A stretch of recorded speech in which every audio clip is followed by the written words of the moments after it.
Assalamualaikum warahmatullahi wabarakatuh. Perkenalkan, nama saya Rangga Ahmes, Burhan Sakif dari Fakultas Teknik, jurusan Teknik Metalurgi Material angkatan 2023 dengan nomor NPM 23062062420. Di sini saya sebagai salah satu mahasiswa dari kelas Kimia Analitik 01 dengan dosen pengampu Pak Adam.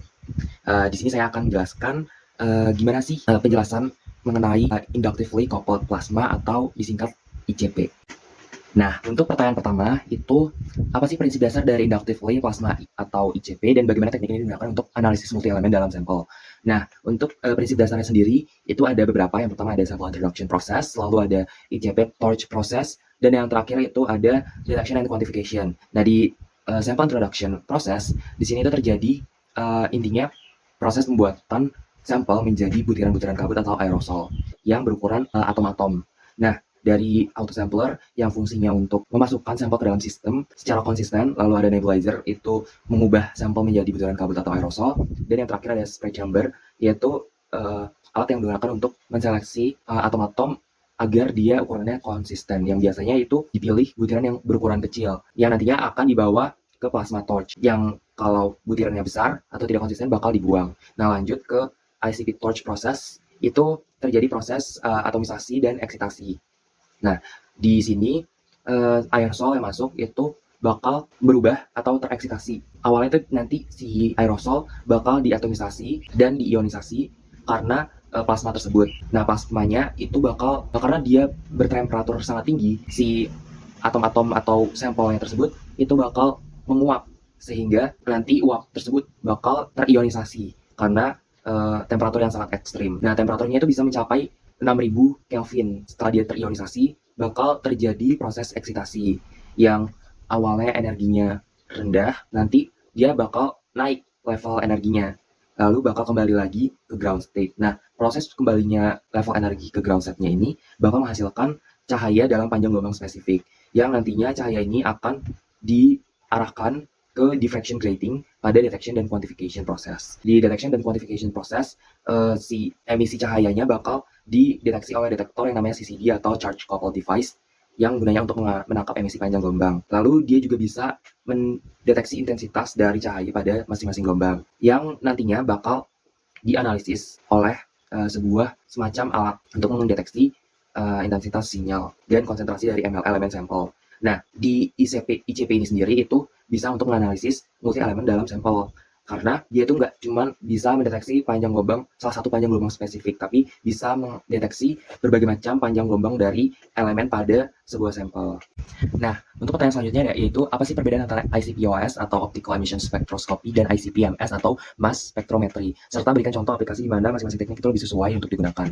Nah, untuk yang OS sendiri itu dia tuh metodenya mirip dengan ICP yang reguler gitu. Berarti dia itu bisa mengukur cahaya yang dihasilkan dari proses eksitasi atom dan ion sampel. Sedangkan yang mass spektroskopi itu dia tuh mengukur massa dari rasio muatan atau mass to charge ratio. Nah, untuk sensitivitasnya yang MS itu lebih baik dibandingkan yang OS dikarenakan yang OS itu cuma bisa mengukur konsentrasi parts per million sampai parts per billion, berarti dari juta sampai miliar. Sedangkan kalau yang MS itu sangat-sangat sensitif sehingga bisa mengukur sampai parts per billion, parts per trillion konsentrasi. Nah, untuk yang detection range-nya yang OS itu ideal untuk mendeteksi dari mid sampai high concentration, yaitu ppm dan ppb. Sedangkan untuk yang mass spectrometry itu dia tuh sangat-sangat tinggi karena bisa mendeteksinya sampai trillion. Nah, contohnya itu buat yang OS itu dia bisa menganalisis logam dalam air limbah karena dia tuh bisa, karena konsentrasi dari air limbah logam itu kan relatifnya tinggi gitu, jadi bisa dideteksi oleh ICP-OS. Sedangkan buat yang ICP-MS itu dia tuh bisa mendeteksi logam pada air minum misalnya, logam apa saja, karena dia itu konsentrasi dalam logam dalam air minum itu relatif rendah sehingga cocok untuk digunakan metode ICP-MS. Nah, untuk pertanyaan selanjutnya yaitu mengapa pemilihan gas plasma biasanya argon itu sangat penting dalam ICP dan bagaimana gas ini berkontribusi terhadap ionisasi unsur dalam sampel.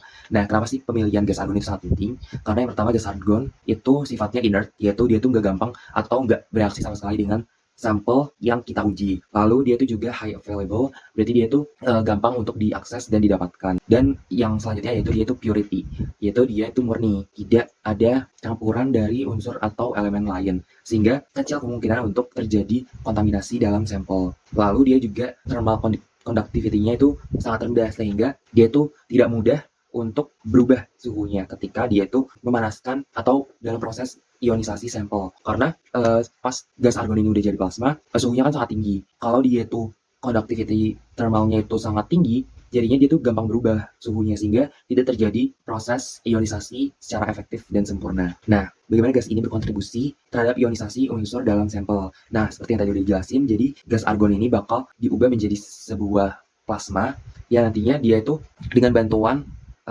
medan elektromagnetik berfrekuensi tinggi, nah diubah jadi plasma. Terus habis itu si sampel nanti bakal bersinggungan dengan si plasma ini, karena suhu yang sangat tinggi dari plasmanya membuat si sampel itu menguap, mengalami beberapa proses, yaitu evaporasi, proses penguapan, lalu proses atomisasi, dan yang terakhir itu proses ionisasi. Yang nantinya dia itu bakal terjadi eksitasi yang nantinya akan dihasilkan cahaya.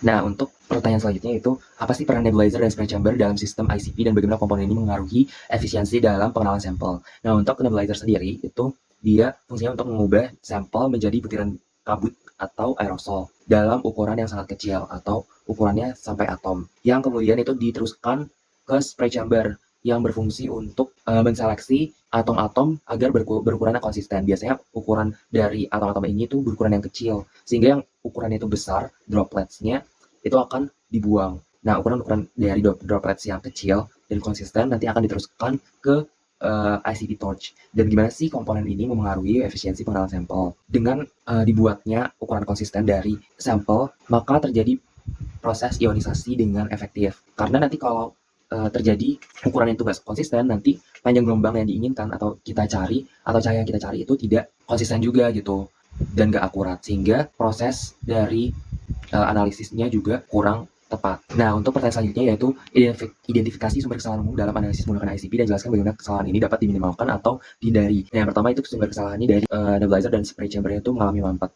Nah, hal ini menyebabkan proses atomisasi dari sampel itu tidak terjadi secara efektif, sehingga nanti bakal terjadi inkonsistensi dari kabut aerosolnya, sehingga proses dari eksitasi itu tidak terjadi secara efektif dan sesuai gitu dengan apa yang ingin kita uji. Ya, nantinya bakal terjadi kekurang akuratan proses dari analisis ICP. Lalu dari plasma instability, yang berarti plasmanya itu nggak stabil. Kayak misalnya dia itu bisa aja plasmanya bisa bereaksi dengan si sampelnya, atau dari plasmanya sendiri itu konduktivitas thermalnya itu nggak rendah, jadinya dia tuh berubah-ubah suhunya dan lain sebagainya, sehingga mengurangi keakuratan dan kepresisian dari proses analisis. Gimana sih cara meminimalisirnya? Untuk yang nebulizer atau spray chambernya yang mengalami mampet, itu dilakukan pembersihan secara reguler, sehingga dia itu kerjanya lebih efektif dan menghasilkan butiran-butiran kabut atau aerosol yang konsisten. Untuk yang plasmanya itu harus dicari unsur yang mungkin gak gampang bereaksi atau sifatnya inert,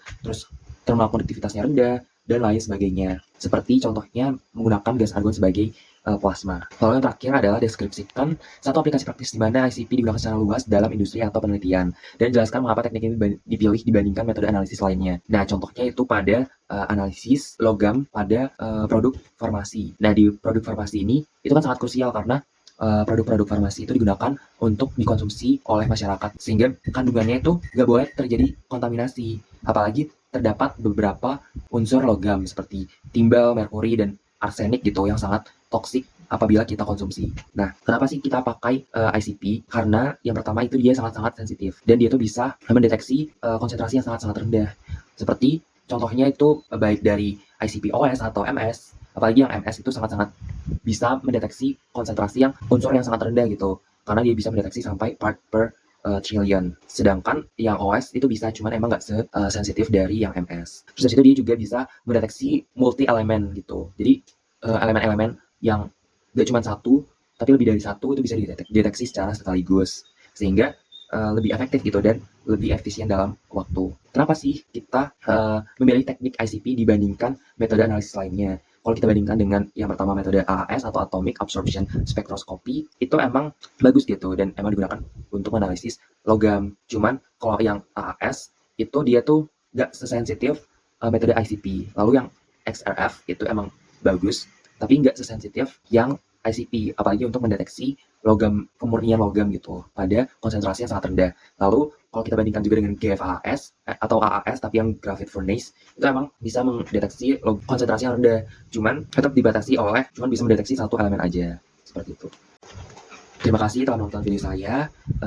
Terima kasih sudah menyimak dari awal video sampai akhir. Kurang lebihnya mohon maaf. Wassalamualaikum warahmatullahi wabarakatuh.